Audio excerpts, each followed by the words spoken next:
जय बोलो देवादिदेव 1008 श्री भगवान महावीर स्वामी की जय जय जय अहिंसा परमो धर्म की जय जय जय परम पूज आचार्य गुरुवर श्री विद्यासागर जी महाराज की जय जय जय जय। बोलिए परम पूज्य मुनिवर श्री प्रमाण सागर जी महाराज की जय जय जय। मुनि संघ की जय जय जय। जीवन के दोषों और दुर्बलताओं को दूर कर जीवन को आगे बढ़ाने वाले कहरे की बात हम सब कर रहे हैं। विगत दिन हमने आप सबसे झगड़े की बात की थी, आज उससे आगे की बात है। आज ट है और ट की तरफ जब मैं देखता हूं तो हमारे सामने टकराव आता है और ये टकराव हर व्यक्ति के मन में किसी न किसी रूप में दिखाई पड़ता है। वस्तुतः ये टकराना एक क्रिया से उत्पन्न हुआ है। टकराना एक क्रिया है, लेकिन यही क्रिया हमारे जीवन में कई बार क्या प्रायः बड़ी बड़ी समस्याएं उत्पन्न कर देती है। वस्तु भी टकराते हैं और व्यक्ति भी टकराता है। वस्तु टकराती है तो शोर होता है और व्यक्ति टकराते हैं तो क्षोभ होता है। वस्तु का टकराव होने से वस्तु टूटती है, लेकिन टूटी हुई वस्तु फिर से जुड़ सकती है। लेकिन व्यक्ति का मन टकरा जाए तो वो हमेशा हमेशा के लिए टूट जाता है। उसे जोड़ पाना बड़ा कठिन होता है। वस्तु के टकराव से भी खतरनाक है मन का टकराव। आज 4 बातें आप सबसे करूंगा जो इस टकराव की क्रिया से जुड़ी है। टकराना, टक्कर देना, टक्कर लेना और टक्कर टालना। टकराना सामान्य क्रिया, एक दूसरे से लोग टकरा जाते हैं। वस्तुओं से टकराती है, अनेक संबंध संयोग बनते हैं, वस्तुएं टकराती। व्यक्ति भी एक दूसरे से टकरा जाते हैं। कब टकराते हैं? जब गाढ़ अंधेरा हो, हम एक दूसरे को देख ना पाए, टकरा जाते हैं। जैसे एक दूसरे से टकराते हैं, अंधकार के कारण टकराते हैं, तो तुरंत क्या कहते हैं, भाई साहब माफ करना, मुझे दिखा नहीं, क्षमा, सॉरी, हो जाता है। मामला वहीं खत्म हो जाता है ना। तो एक टकराव वह है जो हमें न दिखने पर होता है। यह तन का टकराव है जो तब होता है जब हमें दिखता नहीं है। पर इससे भयानक मन का टक्कर है, मन का टकराव है। वो तब होता है जब हमें सूझता नहीं है। मनुष्य विवेकहीन हो जाता है, अपने अहंकार में अंधा हो जाता है,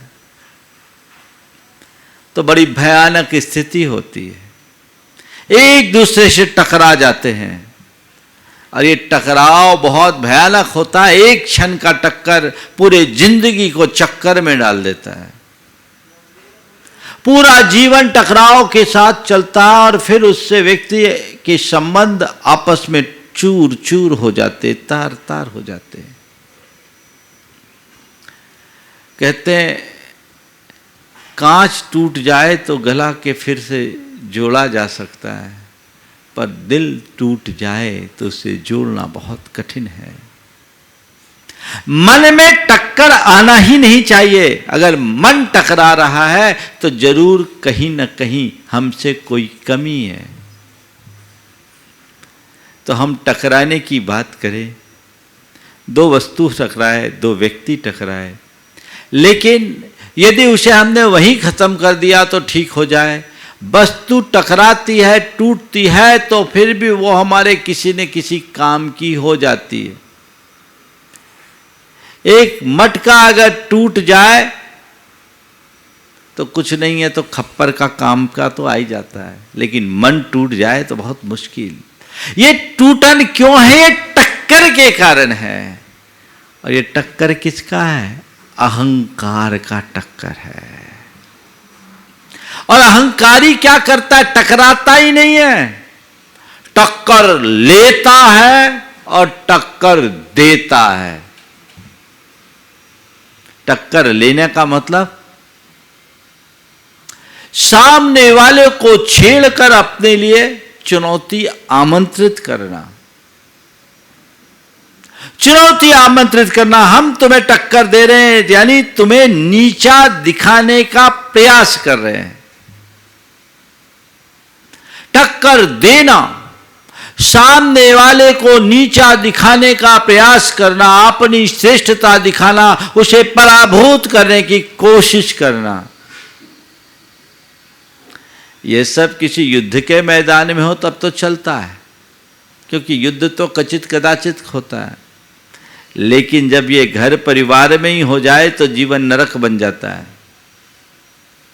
घर को परिवार की तरह होना चाहिए, घर को युद्ध का मैदान कभी नहीं बनाना चाहिए। लेकिन जहां अहम फलता है वहां ऐसी विषमताएं उत्पन्न होती है। तो कुछ लोग हैं जो हर किसी को टक्कर देने में आमादा होते हैं, और ऐसे वे लोग होते हैं जिनकी मानसिकता केवल एक होती है, हम किसी से कम नहीं, मैं ही सब कुछ। ऐसा व्यक्ति घोर अहमन्यता की स्थिति में जीता है।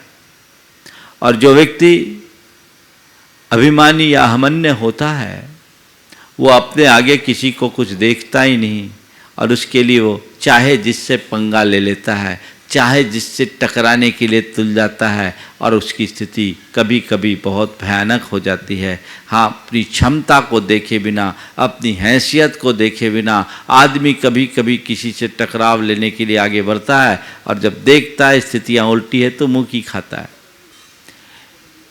एक व्यक्ति का बेटा बाजार से आया तो किसी ने धक्का दिया, स्कूटर से उसको धक्का दिया, गिर पड़ा, उसको खरोंच लगी, रोता हुआ आया। उसके पिता ने देखा,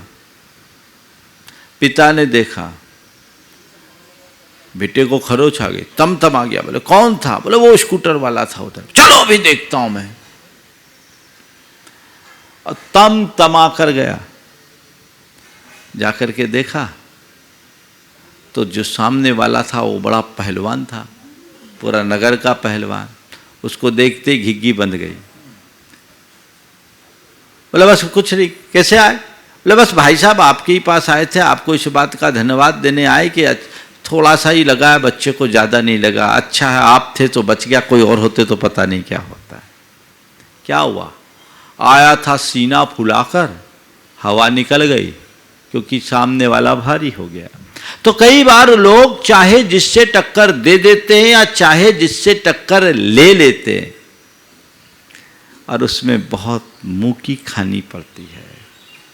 हम टकराव को देखें, आखिरी में तो हम टकराव टालने की बात करेंगे, टकराव से बचने की बात करेंगे, टक्कर से बचने की बात करेंगे। लेकिन ये टक्कर लेने देने की जो बात है वह 4 स्थितियों में।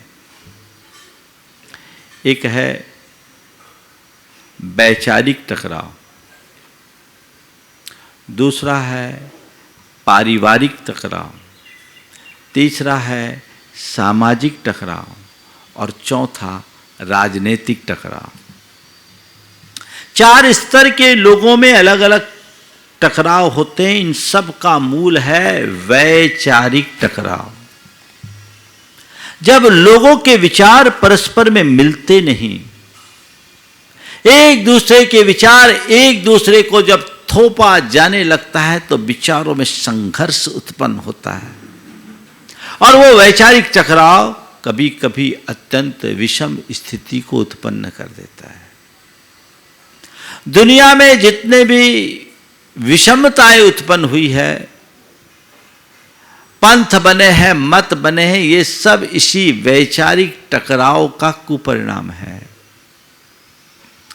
विचारों की भिन्नता से मतभेद होता है और वैचारिक टकराव से मनभेद। हमारे आपके विचार भिन्न हो, इसमें कोई दिक्कत नहीं और कुछ गलत है ही नहीं, क्योंकि हर प्राणी की अपनी स्वतंत्र विचारधारा है। परसों मैंने कहा था मुंडे मुंडे मतिर भिन्ना। हर व्यक्ति की अपनी अपनी विचारधारा, अपना अपना अभिमत है, रहेगा। ये मतभेद है। लेकिन जब विचारों में टकराव आता है तो मनभेद हो जाता है। मतभेद से कोई तकलीफ नहीं, पर मनभेद होने पर सिवाय तकलीफ के और कुछ नहीं।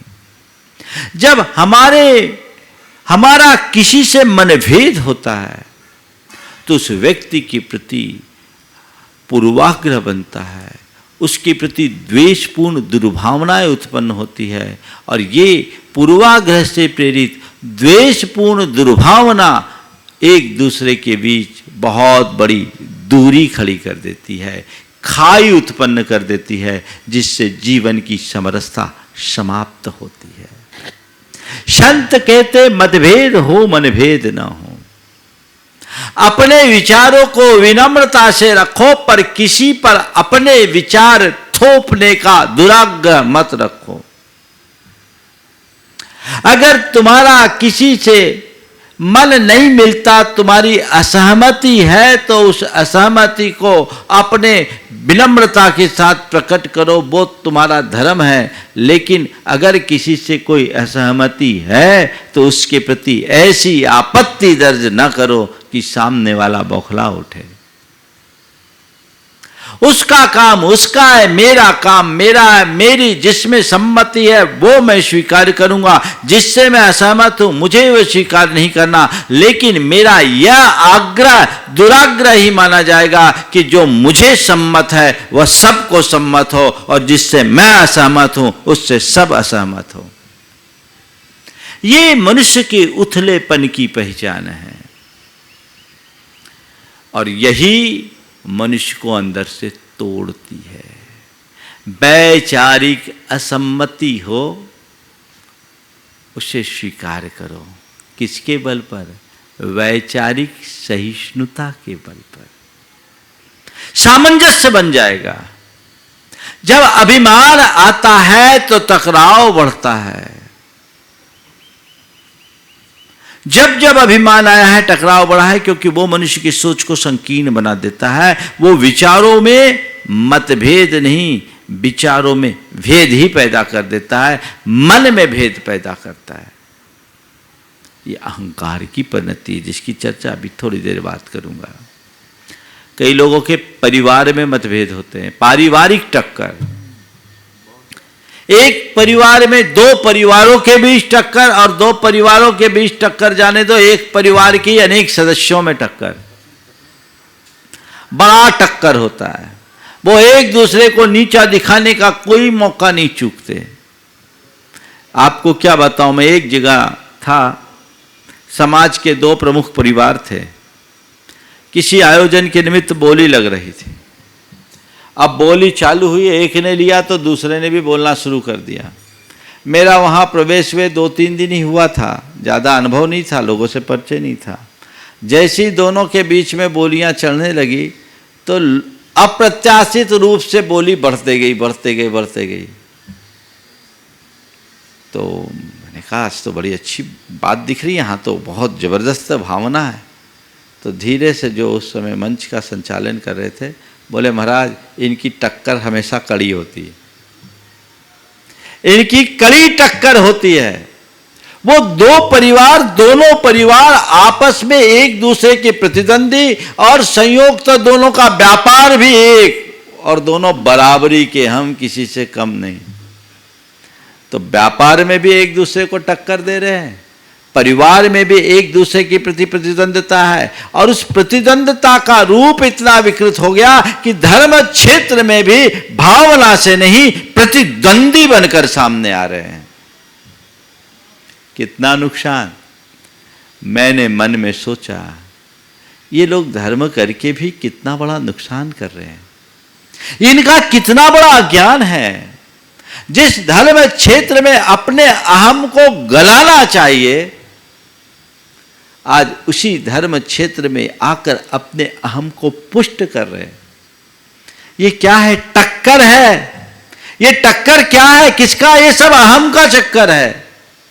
अगर मन में अहम नहीं होता, चलो भाई वो ले रहे, वो ले ले, हम ले रहे, हम ले ले, कोई फर्क पड़ता? ऐसे लोग भी हैं। एक जगह ऐसा ही कार्यक्रम था, एक सज्जन ने बोली ली, वो समर्थ भावना भी उनकी थी और प्रायः हमेशा वो बोली लेते थे। देखा कि एक नया आदमी आया, उसने बोली लिया। बोली लिया तो देखो उदारता किसको बोलते हैं। उन्होंने अपने आप को विड्रॉ कर लिया और उसके नाम पर बोली जाने दी। बोली टूट गई। घर परिवार के और उनके मित्रों ने कहा इतना अच्छा अवसर था, आपने क्यों नहीं लिया? बोले नहीं, मैंने नहीं लिया, उसको लेना चाहिए, वो आदमी पहली बार आया है, मैं उससे टक्कर लेता तो अनावश्यक उसके ऊपर बोझ पड़ता, मुझे उससे टक्कर लेने की कोई ज़रूरत नहीं थी, इसलिए मैंने टकराव को टाल दिया है। हाँ, मेरी भावना थी जितना मुझे बोलना उतना मैं दान कर रहा हूँ। उनने अपना एक चेक दे दिया। ये एक सोच है। पारिवारिक टकराव लोगों के मध्य बहुत होता है, और अब तो दो परिवारों के बीच टकराव तो बहुत दूर है। ऐसे भी आप देखेंगे कई जगह हमने देखा है कि दो परिवार पीढ़ियों से एक दूसरे के प्रतिद्वंदी बने हुए हैं, एक दूसरे के प्रतिद्वंदी। ये अच्छी बात नहीं है, इससे बचना चाहिए। लेकिन अब तो परिवार के सदस्यों में भी टक्कर, भाई भाई को टक्कर दे रहा है, भाई भाई से टक्कर ले रहा है, पिता पुत्र के बीच में टक्कर, और अब तो पति पत्नी के बीच में भी टक्कर। क्या है जीवन? एक दूसरे के बीच ये जो चीजें हैं, ये मनुष्य को पूरी तरह से बर्बाद कर लेने वाली है। यहां अपने आप को बचाना चाहिए। तो परिवार में टक्कर और परिवारों का टक्कर दोनों बड़ा खतरनाक है। एक बार मैं जब ऐसी चर्चा कर रहा था तो मुझसे कहा, महाराज जी अब परिवार में अनेक सदस्य तो थोड़ी बहुत तो खटपट होगी। बोले थोड़ी बहुत खटपट होगी? बोले 4 बर्तन है तो आपस में टकराएंगे तो आवाज़ तो होगी। बोले आएंगे, होने दो आवाज़, कोई दिक्कत नहीं है। थोड़ी बहुत खटपट होना अलग बात है, पर पूरी ज़िंदगी ही खटपट होते रहना ये अच्छी बात थोड़ी है। थोड़ा ये देखो, कचित कदाचित खटपट है कि पूरी ज़िंदगी ही खटपट में जा रही है। उसने कहा महाराज 4 बर्तन होंगे, आवाज़ तो होगी। हमने बिल्कुल ठीक है, बर्तन से बर्तन को टकराते हो टंकार उत्पन्न होती है, लेकिन उन्हीं बर्तनों के मध्य जब लयबद्धता आ जाए और आपस में तालमेल बना करके टकराव तो क्या होता है? मधुर झंकार उत्पन्न होती है। संत कहते हैं टकराना ही है तो टंकार की तरह नहीं, झंकार की तरह टकराओ। तुम्हारे आपस में मतभेद है, डिफरेंस ऑफ ओपिनियन है, कोई दिक्कत नहीं, लेकिन इंटरनल एडजस्टमेंट होना चाहिए, और वो एडजस्टमेंट तब होगा जब तुम्हारी परस्पर प्रगाढ़ता हो, प्रेम हो, आत्मीयता की भावना हो।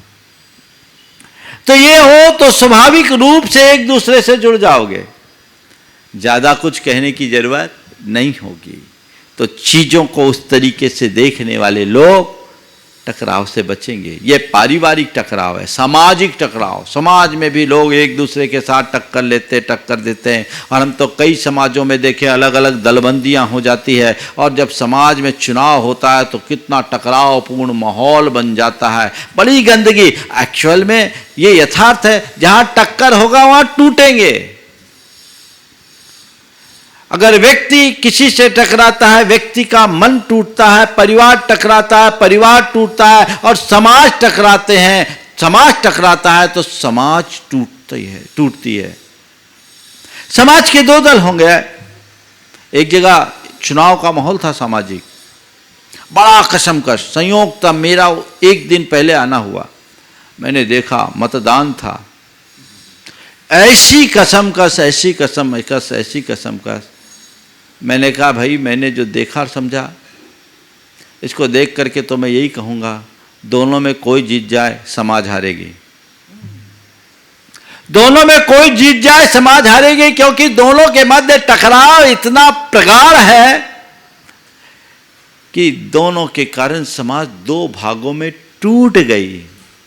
कितना बेहतर होता कि लोग आगे आते, इन्हें समझाते और ये लोग भी अपना थोड़ा ईगो कम कर लेते और तालमेल बनाकर व्यवस्था में आगे बढ़ जाते, तो कोई कठिनाई नहीं होती।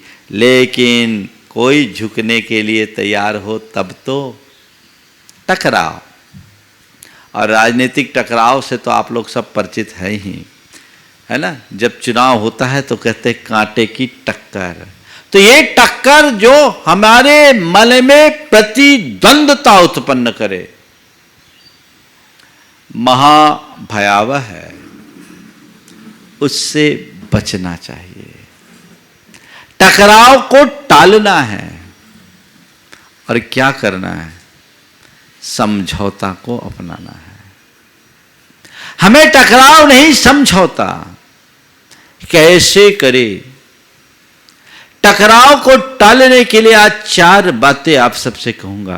आप चाहते हैं कि आपका किसी से कोई टकराव ना हो, आपके मन में किसी से कोई टक्कर की भावना ना हो, किसी के प्रति द्वेष या घृणा का भाव ना हो, तो उसके लिए सबसे पहली बात है सहिष्णुता को अपनाएं, वैचारिक सहिष्णुता को अपनाएं। वैचारिक सहिष्णुता को अपनाने का मतलब है व्यापक दृष्टि रखें, सहनशील बने। कोई कुछ कह दे तो उसको उस तरीके से ना पकड़े, बुरे में भी अच्छा देखने की कोशिश करे। अगर आपके हृदय में वैचारिक सहिष्णुता होगी तो आपके सामने कैसी भी स्थिति क्यों ना आए, आप टकराव उत्पन्न नहीं होने देंगे, टकराव को टाल देंगे।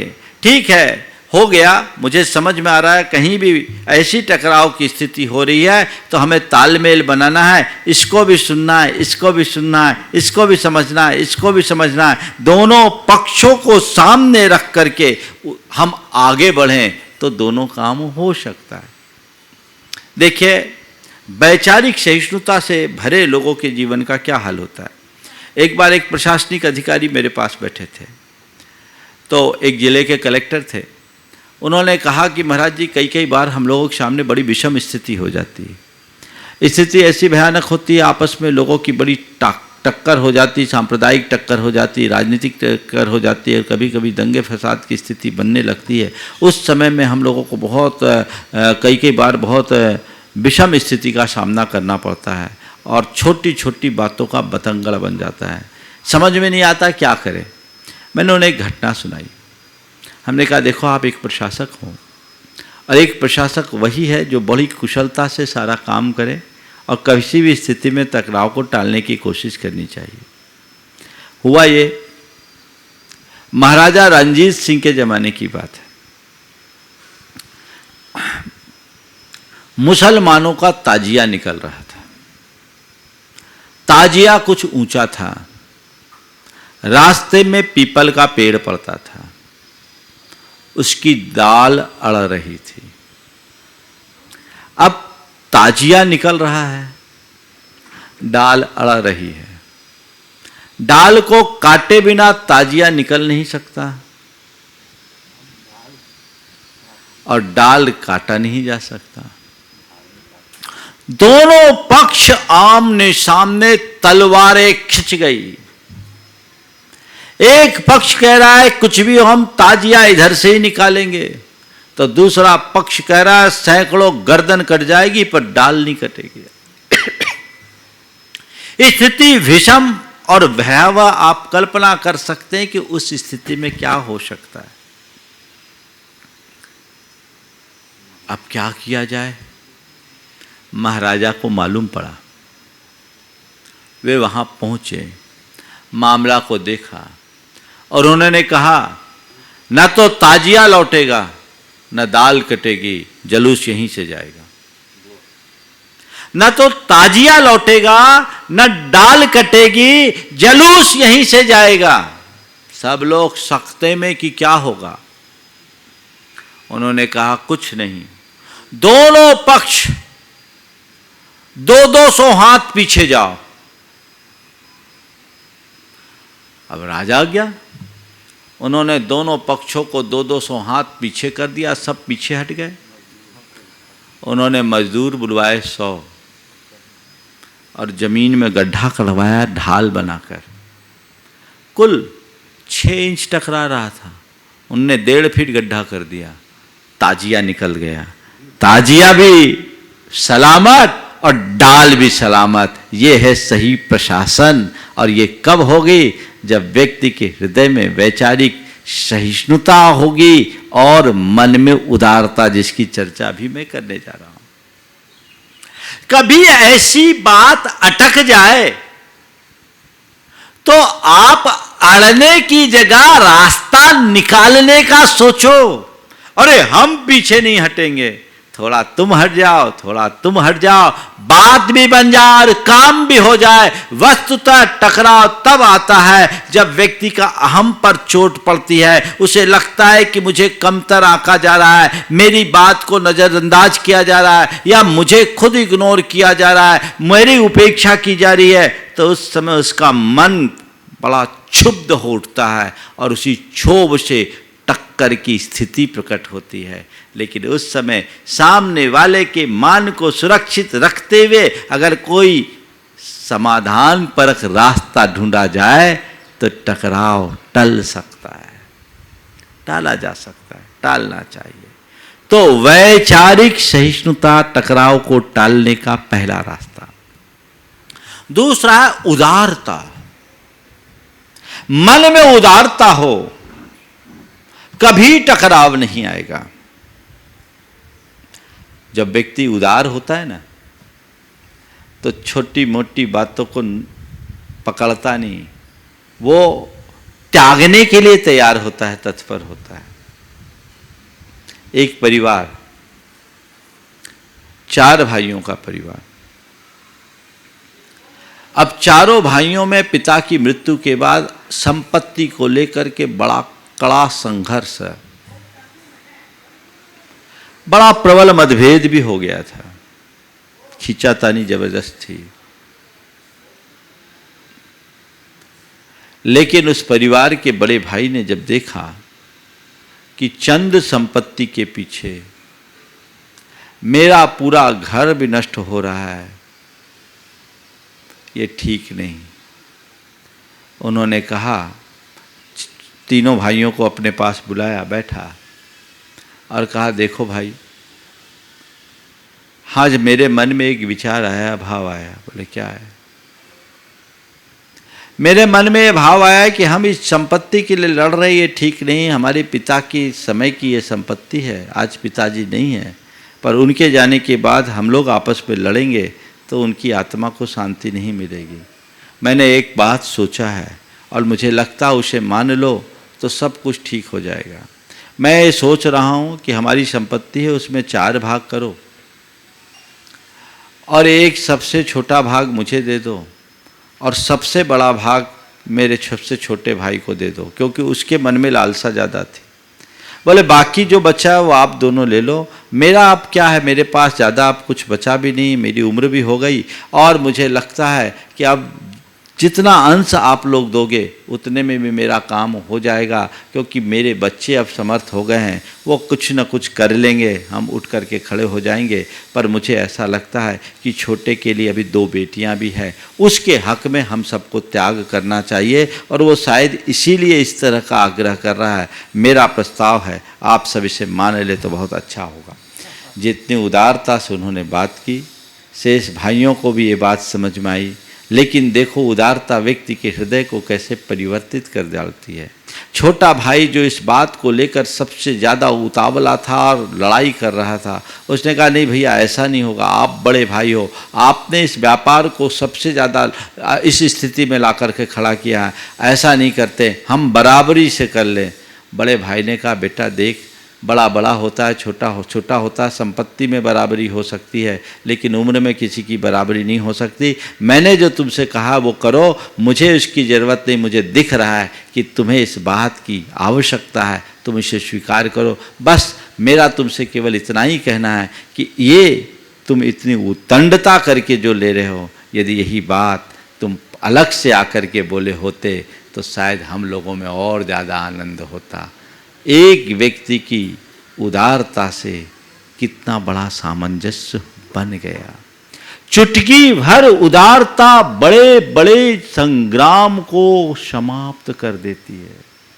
थोड़ी सी सूझबूझ, थोड़ी सी समझ, थोड़ी सी उदारता, मामला हो गया, ठीक हो गया। और अगर खींचातान हो, मैं लूं, जैसा कि ज़्यादातर देखने को मिलता है, तो बड़ा गड़बड़ हो जाता है। एक दूसरा प्रसंग मैं आपको बता रहा हूँ। ये सारे जो भी प्रसंग मैं सुनाता हूँ आपको, वो सुनाता हूँ जो लोग मुझे आकर के अपने जीवन में बीती हुई बातें बताते हैं। एक परिवार में 3 भाई बड़े प्रेम से रहते थे, लेकिन एक दिन बड़ा भाई आम लेकर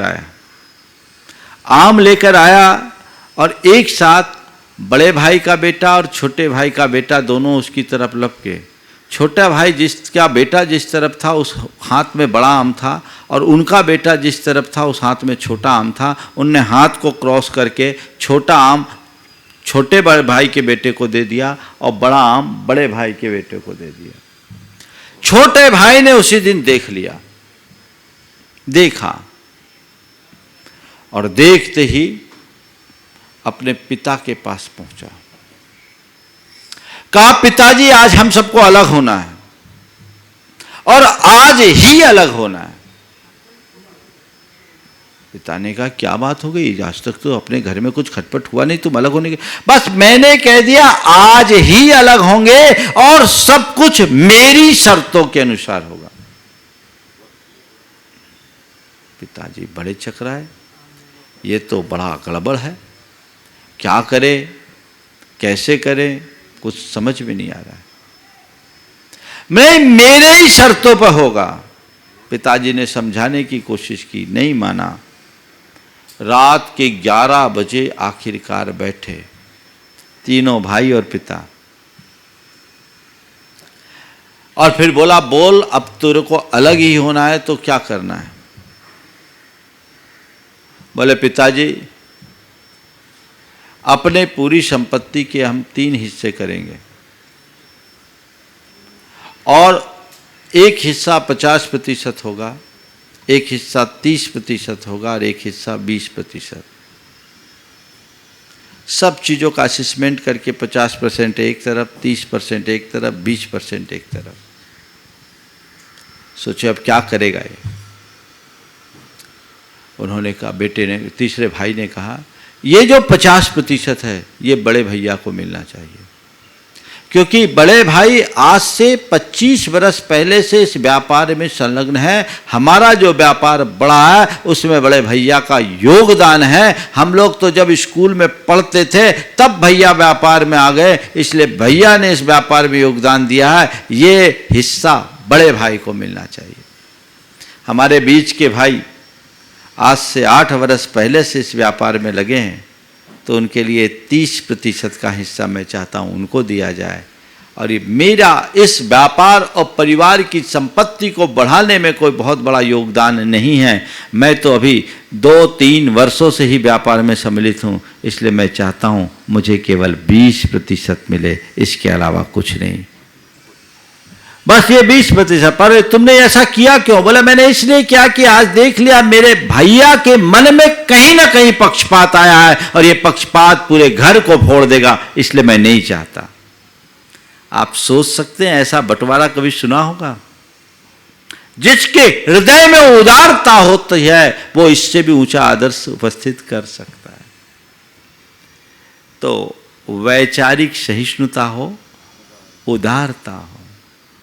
तीसरी बात सरलता हो, विनम्रता हो। कुछ भी हो सरलता से स्वीकार कर लो, चीजों को नजरअंदाज करने की कोशिश करो। किसी ने कुछ कह दिया तो उसको अनसुना करने की क्षमता विकसित करो। सरल व्यक्ति के लिए कुछ भी बोल दो, वो हंसकर टाल देता है और वो चीज़ों को नज़रअंदाज कर देता है।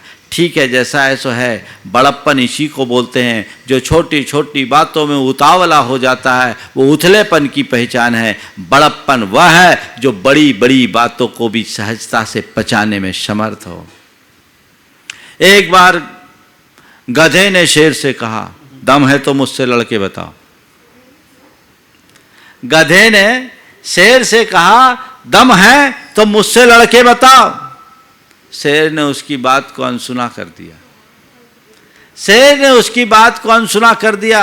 गधा हेंकड़ी बताते हुए आगे बढ़ा। तभी लोमड़ी आई और कहा, शेर मामा आपकी इतनी सामर्थ और उसके बाद इस गधे की इतनी औकात जो आपको चुनौती दे दे।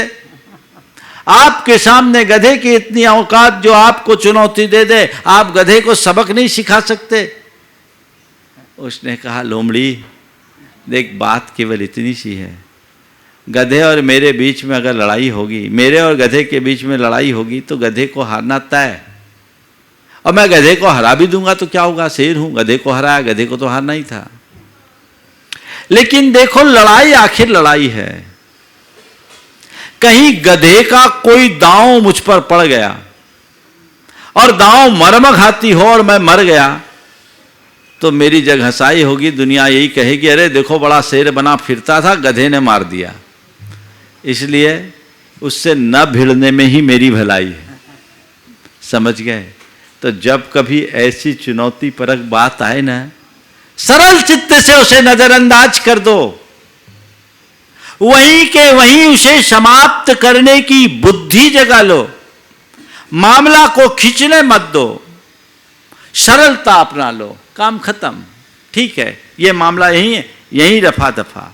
लेकिन लोगों को इसमें रस नहीं आता। लोगों को तो मजा तब आता है जब जम के खींचातानी हो, जम के खींचातानी हो। और कई बार ऐसा टकराव होता है जो लंबे समय तक चलता रहता है। एक बार एक बहन जी मेरे पास आई, उन्होंने कहा, महाराज जी मुझे आपकी पिच्छी चाहिए। उम्र कम थी, 28 साल के आसपास की उम्र थी। मैंने कहा, मेरी पिच्छी नहीं ले सकते, अभी तुम्हारी उम्र नहीं है, आजीवन ब्रह्मचर्य व्रत लेना पड़ता है, ऐसे में पिच्छी कैसे दूं? उसने कहा, महाराज जी हमारी तो 6 महीना एक दूसरे से बात भी नहीं होती, हम ले लेंगे नहीं। हम बोले तब तो और भी नहीं मिलेगी, तब तो और भी नहीं मिलेगी। पहले बात करना सीखो, ढंग से रहना तो सीखो। टक्कर, बर्बादी। सरलता से सामंजस्य की भावना होती है। जब कभी कुछ ऐसा हो, चौथी बात जो मैं आपसे कह रहा हूं, सामंजस्य की बात करें, समझौतावादी दृष्टिकोण अपनाएं, झुकना सीख जाए। कोई एक झुकने के लिए राजी हो जाए, काम खत्म। इतना ही तो कहना, भाई साहब माफ करो, गलती हो गई, क्षमा, सॉरी। ऐसे जब आप किसी से टकरा जाते हो अचानक अंधेरे में, तो तुरंत सॉरी बोलते हो कि नहीं बोलते हो? जब बाहर के अंधेरे से टक्कर उत्पन्न होती है, आप सॉरी बोलकर उसे समाप्त कर देते हो। भीतर के अंधेरे से अगर टक्कर हो, वहां भी सॉरी करो ना, भीतर प्रकाश प्रकट होगा, सारा टकराव पल में दूर हो जाएगा। और वहां के लिए मन जल्दी से राजी नहीं होता। प्राय ये हो जाता, और इसमें तो अपनी इंसल्ट हो जाएगी, हमको नीचा देखना पड़ेगा, हम छोटे हो जाएंगे। नीच कर्म करने में आदमी को परहेज नहीं, और नीचा देखना पड़ेगा, इस बात का व्यक्ति को कष्ट है। ये महाअज्ञान नहीं। ध्यान रखना, जो व्यक्ति क्षमाशील होता है वो कभी छोटा नहीं होता। सच्चे अर्थों में उसका ही जीवन उन्नत बनता है। तो हमें टकराने का काम करना ही नहीं है। कहीं कुछ हो जाए, भैया हाथ जोड़ो, समझौता का रास्ता अपनाओ, बैठ करके जैसे तैसे हो जाए, हम सामंजस्य बिठाएं। अगर किसी से गलती हो गई है तो ठीक है, थोड़ी हमारी थोड़ी उसकी, हमारी गलती नहीं भी है तो भी अगर ऐसी दृष्टि होगी तो हम कभी किसी से टकराने की स्थिति में नहीं आएंगे।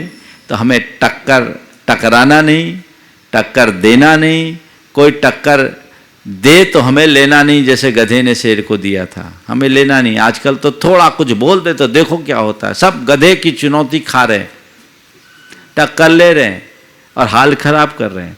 तो टकराना नहीं, टक्कर देना नहीं, टक्कर लेना नहीं, जितना बने टकराव को टालने की कोशिश करना। जहां तक बने टकराव को टालने की कोशिश करना। दिख जाए ये आदमी खतरनाक है, भैया पंगा ही मत लो, इसका परिणाम बुरा निकलना है, हाथ ही मत डालो, टकराव को टालो। और किसी के मध्य अगर टकराव है तो उसे यथासंभव संभालो, जीवन इसी में सफल होगा, सार्थक होगा। तो हम टक्कर से बचें और अपने जीवन को आगे बढ़ा सके, इसी स्वभाव के साथ आज यहीं पर विराम। बोलिए परम पूज्य आचार्य गुरुवर श्री विद्यासागर जी महाराज।